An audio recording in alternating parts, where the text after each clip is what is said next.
Hello, welcome to the Tim Booker channel. I wish everyone an enjoyable time listening to books. Today, I'm going to interpret a renowned bestseller, The Why Cafe, by John Strelecky. Let's start with the origin of this book. The author of this book is John Strelecky, an American. In 2001, when John was 32 years old, he and his wife did something that many people dream of but few dare to do. They quit their jobs, sold almost all of their possessions, and began traveling the world. You might think that making such a carefree decision would have granted John financial freedom, but their global journey didn't involve extravagant expenses like five-star hotels or luxury yachts. They were backpackers, with a daily budget of only $40. Despite the limited funds, their journey was rich and fulfilling. During that year, John explored the African savanna, rode elephants in Thailand, and even climbed the Great Wall of China, all lifelong dreams of his. As they traveled, he gradually stopped feeling anxious about the passage of time and instead found contentment and ease.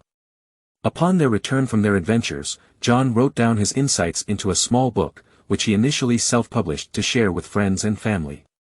To his surprise, he sold over 10,000 copies in the first year.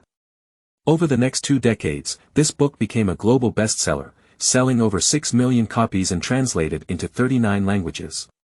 This is the book you're about to hear, The Why Cafe. In this book, John tells a somewhat mysterious story. In essence, the story's protagonist, also named John and based on the author himself, one day gets lost while driving and stumbles upon a cafe. The cafe staff seems peculiar, as if they can read your thoughts even without you speaking. But don't worry, this isn't a scary story. The cafe staff is friendly and engages John in discussions about profound questions, such as why you're in this world, how to use your time, and who doesn't fear death. After a night of conversation, John's perspective on life undergoes a profound transformation. He goes from feeling empty and lost to living a passionate new life, pursuing his dreams. In a sequel, John returns to the cafe 10 years later. This time, he not only reunites with old friends he met there before but also helps a customer who, like the John of a decade ago, is feeling lost and weary. After spending a magical day in the cafe, the customer leaves with a renewed outlook on life. Of course, this is a fictional story. Author John embedded his insights about life within it. After all, storytelling is far more engaging than direct preaching. Having read this book, I believe that John's wisdom may not be overly complex, but it addresses questions that many people in our era are concerned with. These questions may sound vast and challenging, but you don't have to regard John as a profound philosopher. Think of him as a kind friend offering sincere advice. If you listen with an open mind, some of the words he's written in the book might genuinely touch you and empower you to change. In the following segments, I'll break down The Why Cafe and its sequel into 3 key themes: a sense of purpose, contentment, and identity. Over the next 20 minutes, I'll narrate John's story, centering around these 3 essential concepts. Now, let's get started. First, let's meet our protagonist, John. At the start of the story, John's situation might seem familiar to you. He's in his early 30s, working a white-collar job, spending 10 hours a day in a cubicle. The job is demanding, but it's respectable, and the pay is good. Before living this life, John was an obedient student, following the typical path of going to school and college and then sending out resumes. This job was the result of his years of effort. After finding a job, John's goal is to climb the corporate ladder and earn more money.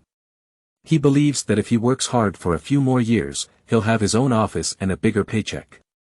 Of course, that means longer hours at work. All of this seems perfectly reasonable to John, but sometimes he feels like something is missing. This feeling of something missing has been lingering in John's mind. One day, he decides to take a break from work and go on a road trip. However, he ends up getting lost while driving. He drives aimlessly all day until late in the evening when he stumbles upon a cafe. What's odd is that this cafe is located in a remote and isolated place. John doesn't care at this point, he's tired and hungry and just wants a place to rest and eat something. He enters the cafe, and a welcoming waitress named Casey greets him warmly. Finally, John can relax. But then he notices that the cafe's menu is a bit peculiar. On the back of the menu, there are 3 questions. The first question is, why are you here? What kind of place asks its customers why they're here? Well, obviously, to eat. John finds it puzzling and asks Casey to explain. To his surprise, Casey's response only deepens his confusion. She tells him that, well, this question, if you sincerely ask it of yourself, will change who you used to be. John is taken aback. As he lowers his head to look at the menu again, something even more mysterious happens. The question printed on the menu, "Why are you here?" transforms into, "Why am I here?" In a blink of an eye, it reverts back. How can the words on paper change back and forth? John finds this cafe extremely enigmatic. Just at that moment, Casey reveals the solution to the mystery. The question, "Why are you here?" isn't about why John came to this cafe, it's about why he's in this world, why he exists. And the transformation of "you" into "I" is because, for those few seconds, John wasn't simply reading the question on the paper, he was genuinely asking himself this question. At this point in the story, you might wonder if the author is being a bit cryptic. Why create such a mysterious scenario? And asking, "Why are you here?" is essentially asking about the ultimate meaning of life, isn't it? Such significant questions, who can answer them, indeed? You're right, when it comes to the question of life's meaning, it's not just the author John of this book who probably can't provide a clear answer. But there's a clever aspect to John's storytelling. He reminds us that to find the meaning of life, you first have to, like the John in the story, earnestly ask yourself. I suspect that the majority of people in the world, at some point in their lives, have asked themselves similar questions. Why have I come into this world? How should I live a meaningful life? Of course, these questions are so vast that they can leave you feeling bewildered and unable to make a meaningful start. So, many people, after a moment of reflection, push these questions aside and stop delving deeper. After all, life presents us with numerous practical and pressing issues to solve. We are swept along by the torrents of responsibility and desire, leaving little time to contemplate these seemingly extravagant questions. However, in this cafe, John reminds us not to give up, to keep pondering. Because when you genuinely start asking about the meaning of life, this question will redefine your life. Casey, a character in the story, provides an explanation for this. She says that once you genuinely ask this question, seeking the answer becomes a part of your life. You'll find that when you wake up in the morning, the first thought that comes to your mind is that question. Throughout the day, it'll occasionally flash through your mind. It's a bit like a door that, once opened, is hard to close. You see, author John isn't pretending that he can answer everyone's existential questions. He's simply telling us that asking sincerely will have consequences. When you are truly troubled by the question of life's meaning, you'll gradually begin to question the value of your everyday activities. On your to-do list, many tasks unassumingly occupy your time. But in reality, completing these tasks might not necessarily bring you closer to your ideal life. However, with such questioning, you'll also recall those explorations you've always wanted to undertake but never did. The desire for a different kind of life will gradually occupy your mind. Sometimes, you don't necessarily need to find the answer to the question. The question itself may be helping you make choices, guiding you in the right direction. This is a significant theme in John's book. What's referred to as a sense of purpose is guided by sincere confusion. Of course, I understand that this might still sound quite abstract. We can ask ourselves the question from the menu, just like the John in the story. Why am I here? Why do I exist? But what about more concrete ways to help us think about this question? In a sequel, author John mentions a thinking tool called the Life Warrior. I'd like to share it with you. The concept of a life warrior was inspired by John during his travels in the African savannah. In Africa, John discovered a common saying among tourists, the African Big Five. This directly translates to the 5 big animals in Africa. These are the 5 animals that tourists most want to see on the savannah. Of course, these animals are spread across the savannah, and it's not as easy to spot them as it is in a zoo. In the minds of the tourists, if a trip allows them to see all 5 of these animals, the journey is considered perfect. Even if they only see 2 of them, it's still deemed a worthwhile journey. But if they spend several days driving across the savannah in a jeep and still can't spot the last animal, it's a great disappointment. John found this way of thinking intriguing because life is, in a way, a journey like this. Even if we can't fully grasp the meaning of life, in our lifetime, there are a few things we particularly want to pursue. If, at the end of our lives, we look back and see that we've achieved those few things we wanted to do most, we'll have no regrets. It's like the feeling of those tourists who see all 5 animals on their trip. John's concept of life warrior is a development of this idea. You might think this approach sounds too casual, but John isn't the only one who suggests planning your life around 5 things. Warren Buffett, the Oracle of Omaha, had a personal pilot named Flint. You see, Buffett's time is extremely valuable, and even having lunch with him had to be auctioned off, with the prices easily reaching millions of dollars. Flint was constantly around Buffett and wanted to ask him some questions. One day, Flint asked Buffett how he should go about setting career goals. Buffett told him to write down the 25 most important things he wanted to accomplish in his career. So far, there was nothing unusual about this. Flint wrote down his 25 things, and then Buffett asked him to circle the top 5. Flint did that too, and then Buffett asked him if he now knew what to do. Flint, thinking that the old man's meaning was clear, said, "Yes, I know. I need to focus on these top 5 most important things. The remaining 20 can wait, and I'll work on them slowly." But Buffett said, "No, Flint, you've only got it halfway right. You need to concentrate on the top 5 most important things, but for the other 20, you should avoid them as if they were the plague. Don't spend even a moment on them." You see, Buffett's advice to Flint was essentially about focusing all of your energy on the top 5 most important things in life. If you feel that concepts like meaning and existence are too abstract, then you might want to try thinking about it differently. Are there 5 things so important that they can define your life? The life warrior concept can help you establish clear coordinates for your life. Alright, that's all we'll discuss for now about the sense of purpose. Next, let's return to John's story. We previously mentioned how John was taken aback by the question on the menu. He had a lengthy conversation with the waitress, Casey, to understand what the question, "Why are you here?" truly meant. But underneath this question, there are 2 more questions waiting for him. The other 2 questions on the menu are you afraid of death, and, are you content? After reading this book, I found that these 2 questions are essentially asking the same thing. They both inquire about how you should spend your time to feel content. This question isn't easy to answer. In the book, the author John begins by sharing a story through the voice of Casey. This story is quite simple, and it's about Casey's experience while scuba diving in Hawaii when she encountered a large sea turtle. Casey followed the sea turtle while swimming, trying to get a closer look. However, no matter how hard he swam, he couldn't keep up with the sea turtle's speed. This surprised Casey because, in his view, the sea turtle's swimming didn't involve any remarkable techniques. It simply lazily paddled its limbs occasionally, mostly just floating in the water. So why could the sea turtle outpace Casey? The next day, Casey carefully observed the sea turtle's movements.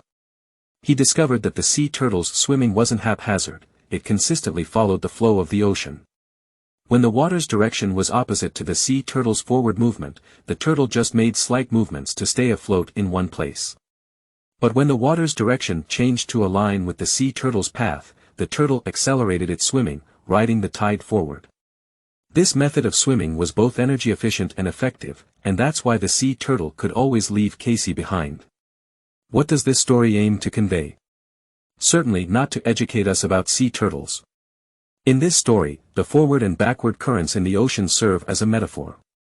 The forward current represents things that are beneficial to our life goals, while the backward current signifies things unrelated to our objectives.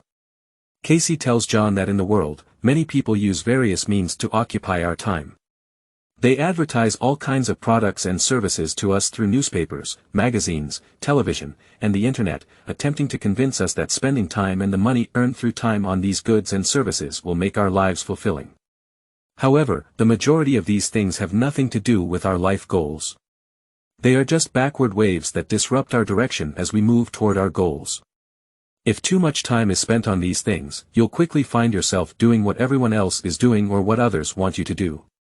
But these things may not be what you truly desire. John's viewpoints might not sound groundbreaking today, they simply serve as a reminder to be cautious of the traps of consumerism. However, John isn't merely criticizing consumerism. He doesn't resist consumption and doesn't see any issues with the logic of the consumer economy. In his view, the real danger of consumption lies in its blindness. If a person has high demands for their living environment, then striving to earn money to buy a spacious and comfortable house is entirely reasonable. If a person gets excited at the sound of an engine and feels worry-free once in the driver's seat, then owning a beautiful car might be one of their top life aspirations. But if they possess these expensive assets merely to prove to others that they're doing well, perhaps they should think about whether there are better ways to fulfill their life's value.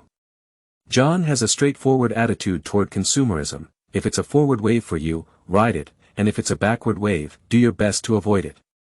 You can apply this same perspective to other aspects of life, especially those things that everyone is doing and attempting to persuade you to do.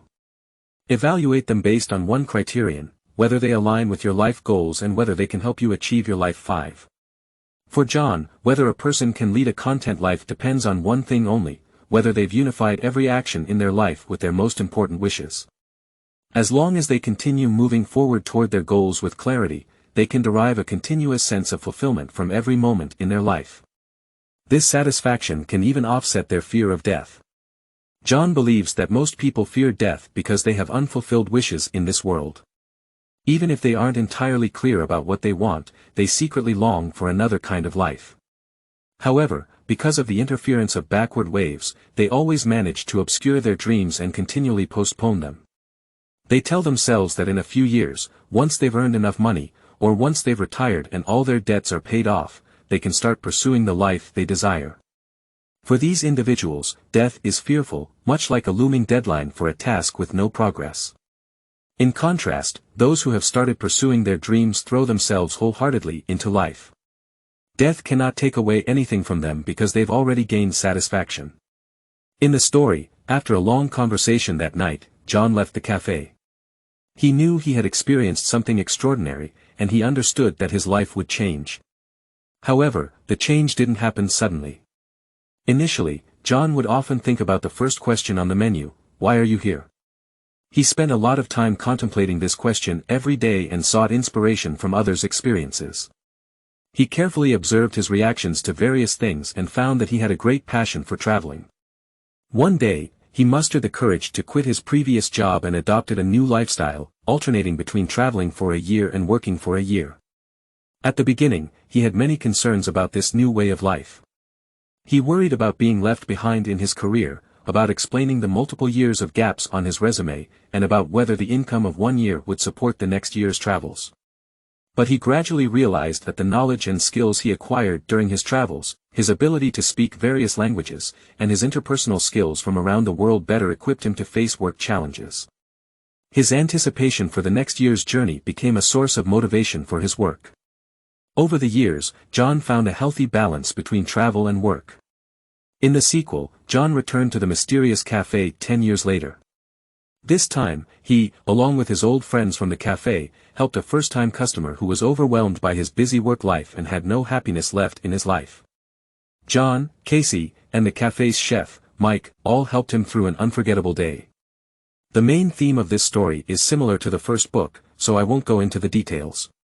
Instead, I'd like to share a theme from the sequel that wasn't covered in the first book, which could be referred to as role sense. In the sequel, the character of the cafe's chef, Mike, is more developed than in the first book. In the first book, he and Casey played similar roles by helping John when he was lost. In the sequel, Mike takes on an additional role as a father to a young girl. In the context of being a parent, John and Mike had several conversations. John was curious about how his old friend made the decision to become a father. After all, this is a significant decision that requires adequate preparation. However, Mike's response was quite simple. He said that when he knew what kind of father he wanted to be, he was ready. Knowing what kind of parent you want to be is what I refer to as role sense. When preparing for parenting, this sense of role is essential, but it's often overlooked. People tend to focus on preparing for various practical conditions. For example, preparing for the birth of a child involves setting up an independent room, buying various supplies and clothing, as well as acquiring educational books and toys. But the most important preparation might be getting ourselves ready. In other words, having a clear vision of what kind of parents we want to be. For the character Mike in the story, this vision wasn't overly complicated. He reflected on his own upbringing and decided that a good quality in a father was not yelling at your children. So, he made the decision to be a father who doesn't shout at his kids. While reaching this conclusion might seem easy, actually living up to it requires continuous practice. Mike was a patient father, but there were moments when he couldn't help but get angry with his children. His advice for dealing with such times was to become an observer rather than immersing yourself in the situation. This means detaching from the present moment whenever you feel your behavior is about to lose control. Look at yourself from the perspective of an outsider and assess if your current self aligns with the requirements of the role you've set for yourself. By frequently reminding himself in this way, Mike successfully molded himself into the envisioned role. His sense of role continuously guided his actions. In fact, the role sense isn't just limited to parenting. I found a speech by the author John on his personal website, where he extended this concept beautifully. John stated that when you want to achieve something, the most crucial aspect isn't thinking about how to do it but thinking about who has done it.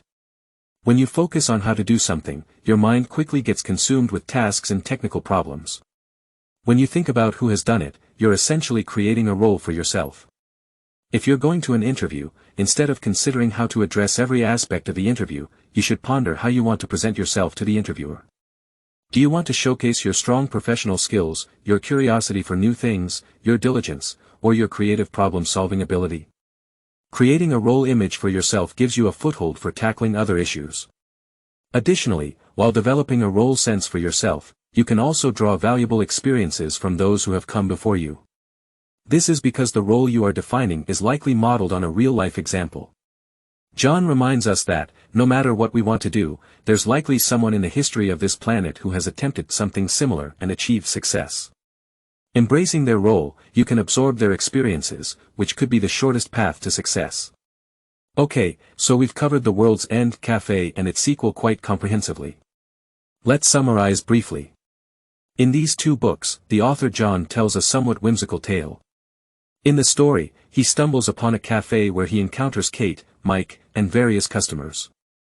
Through conversations with them, John gains perspective on life. I've summarized John's main points into 3 themes: purpose sense, fulfillment sense, and role sense. Concerning purpose sense, John reminds us not to cease questioning the meaning of life.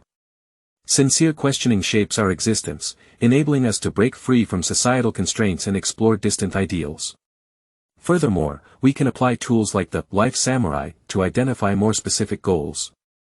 Regarding fulfillment sense, John believes that as long as you align your actions as closely as possible with your life goals, you can derive a constant sense of fulfillment from every moment of life. Such individuals wholeheartedly engage with life, making it difficult for death to distract them. Finally, in the sequel, John introduced a third theme: role sense. Role sense serves as a standard for the behavior we set for ourselves, and it can also represent a tangible role model. When confronted with challenges, a clear role sense provides us with a means to problem solving and a valuable reference point for experiences. In the process of creating a role sense for yourself, you might also find worthwhile lessons from those who have come before. This is because the role you create is most likely based on an existing role model. John reminds us that no matter what we aim to do, there's undoubtedly someone in the history of this planet who has attempted something similar and achieved success. By stepping into their role and absorbing their experiences, this is often the shortest route to success. Before we conclude, I'd like to share a personal reflection on reading this book. As I mentioned at the beginning, the reflections shared by John in this book might not be incredibly profound. He simply offers us some straightforward pointers. In my view, John's book is somewhat like an adult's fairy tale. Don't underestimate the power of fairy tales. While other books try to convince you with evidence and logic, fairy tales convey beliefs. Many times, we become lost in complex intellectual pursuits, entering states of confusion. Yet, simple beliefs may be what we truly need. Well, that's all for this episode of Listening and Speaking. Congratulations on completing another book. Thank you for tuning into the Tim Booker channel. Please subscribe to the channel, hit the like button, and share this valuable knowledge with your friends. Let's combine wisdom and practicality, working together to achieve financial goals and create a better future. Thank you, everyone, and goodbye.